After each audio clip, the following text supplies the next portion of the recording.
অসংখ্য আমার সেই ছাত্রছাত্রীরা যারা আমার পার্ট 2 ভিডিওতে চলে এসেছে অলরেডি। তাদের মনের আজকের প্রত্যেক জনের এক একটা করে টপিক ধরবো, এক একটা করে ডাউট আমি ক্লিয়ার করব, কিন্তু এটা প্রত্যেকেরই ডাউট হবে। প্রথম কথা বলে রাখতে চাই, যে সমস্ত ছাত্রছাত্রীরা আমার চ্যানেলে নতুন তারা সাবস্ক্রাইব করতে ভুলো না, একটা লাইক একটা কমেন্ট করতে ভুলো না। তোমাদের যাবতীয় প্রবলেম আমি কিন্তু সলভ করতে চলেছি। প্রথম আসি, যে সমস্ত ছাত্রছাত্রী স্কলারশিপ সাবমিটেড লেখা আছে, তারা কি করবে এই মুহূর্তে? কবে পাবে টাকা? কোন কোন জেলায় টাকা ঢুকতে চলেছে সেটা আমি বলে দিচ্ছি। সেটা আমি প্রিভিয়াস ভিডিওতে অলরেডি বলা আছে, প্রিভিয়াস ভিডিওটা সঙ্গে সঙ্গে আপলোড করা আছে, দেখতে পেয়ে যাবে তোমরা সকলে, ঠিক আছে? তো সেই ভিডিও দেখে তুমি কোন কোন জেলায় বসবাস করো, তোমার অ্যাপ্লিকেশান স্ট্যাটাস কি, সেই বিষয় নিয়ে আমি নতুন করে বুকে ভিডিওটা বড় করতে চাইছি না, সেই ভিডিওটা তুমি দেখে বুঝতে পেরে যাবে প্রথম। তো এবার সমস্যাটা আসি, অ্যাপ্লিকেশান সাবমিটেড। তো আমি এই মুহূর্তে স্যার আমি কি করব? যদি তোমার অ্যাপ্লিকেশান সাবমিটেড হয়ে থাকে, তোমাকে কিন্তু একটা গুরুত্ব সহকারে দুটো কাজ করতে হবে। সেটা হচ্ছে, ধরো তুমি যদি তোমার যে অ্যাপ্লিকেশান ফর্মটা আছে এবং প্রত্যেকটা ডকুমেন্টগুলো সুন্দরভাবে জোগাড় করে নাও, জোগাড় করে এই ডকুমেন্টগুলো নিয়ে চলে যাও ইনস্টিটিউট, কলেজ, ইউনিভার্সিটিতে। সেখানে গিয়ে বলো এইটা ফরওয়ার্ড করে দিতে, সকল তারা ফরওয়ার্ড করে দেবে। তার আগে তোমাদের কিন্তু অ্যাপ্লিকেশান সাবমিটেডই দেখাবে, যে ছাত্রছাত্রীরা সাবমিটেড হয়ে আছে। শুধু তোমরা ভাবছো যে আমার কেন আমি শুধু শুধু ভিডিওটা দেখতে গেলাম, কারণ দেখো অ্যাপ্লিকেশান স্যাংশন হয়ে যাওয়ার পরও নয়, অনেক সময় অ্যাপ্লিকেশান সাবমিটেড দেখাচ্ছে। কী বললাম বুঝতে পেরেছো? অ্যাপ্লিকেশান স্যাংশন দেখানোর পরেও কিন্তু অ্যাপ্লিকেশান সাবমিটেড দেখাচ্ছে। আমি সেই সমস্ত ছাত্রছাত্রীর জন্য ভিডিওটা করলাম, যারা স্কিপ করে গেলে তারা অনেক বড় বোকামি করলে, তারা কী করবে? যে সমস্ত ছাত্রছাত্রীরা অ্যাপ্লিকেশান স্যাংশন দেখানোর পরও সাবমিটেড দেখাচ্ছে, তাদের উদ্দেশ্যে একটা কথা বলি, 404 এরর। দেখবে তোমরা অনেক সময় ফোনে 404 এরর দেখতে পাও। এর সমাধান কি? সমাধানের জন্যই তো ভিডিওটা করতে এসেছি, ভিডিওটা দেখো পুরোটা। তো 404 এরর অর্থটা হচ্ছে, যখন তুমি 404 এরর যখন হচ্ছে, সেটা হচ্ছে সার্ভার মেনটেন্যান্স প্রবলেম। এটা এসবিএমসিএমের একটা বৃহত্তর প্রবলেম, যে প্রবলেমটার জন্য ছাত্রছাত্রীরা টাকা পেতে অনেকটা দেরি হয়ে যায়।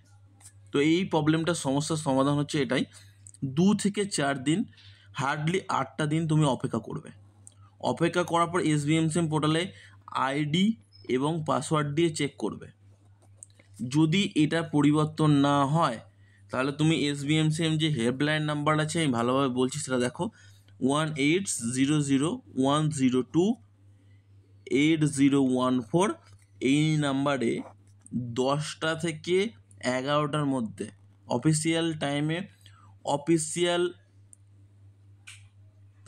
অফিসিয়াল ডেতে তুমি ফোন করবে, ঠিক এই সময়ের মধ্যে, সকাল 10টা থেকে 11টার মধ্যে। আর ফোন করবে 5টা থেকে 6টার মধ্যে, তোমার ফোন কল রিসিভ করা হবে। তোমাকে বলে দেওয়া হবে তোমরা অ্যাকচুয়ালি এখন তোমরা কী করবে। যদি তারা বলে যে তোমাদের সমস্যার সমাধান এটা করবে যে অ্যাপ্লিকেশান সাবমিট মানে স্যাংশন থেকে সাবমিট হয়ে গেছে, তো এটা দেখাচ্ছে কোনো কারণে ফল্ট, তুমি এই মুহূর্তে একটা কাজ করো, আবার ইনস্টিটিউটকে বলো ফরওয়ার্ড করে দিতে, তাহলে তুমি সেটাই করবে। আর যদি বলে যে কোনো কিছু করতে হবে না, আর কোনো সমস্যাই রইল না তাদের জন্য। তো আমি ভাবলে সকলেই যে আমি কেন এটা বলছি, ভিডিওটা এত মানে শুরু থেকে কেন ভিডিওটা করছি। দেখো আজকে আমি সবার সমস্যার সমাধান করতে চলেছি, ঠিক আছে? তাই ফার্স্ট সমস্যার সমাধান এটা আমি করে দিলাম। সেকেন্ড সমস্যা হচ্ছে, প্রত্যেক ছাত্রছাত্রী যারা অ্যাপ্লিকেশান ফরওয়ার্ড বাই HOI এই বিষয় নিয়ে আমি কিন্তু শুরু করতে চলেছি ভিডিও সেকেন্ড পার্টে। তার আগে একটা কথা বলে দিই, কোন কোন জেলায় টাকা ঢুকবে সেটা তো আমি পার্টে বলে দিয়েছি, এবং কারা কারা টাকা পাবে না ওই জেলার মধ্যে।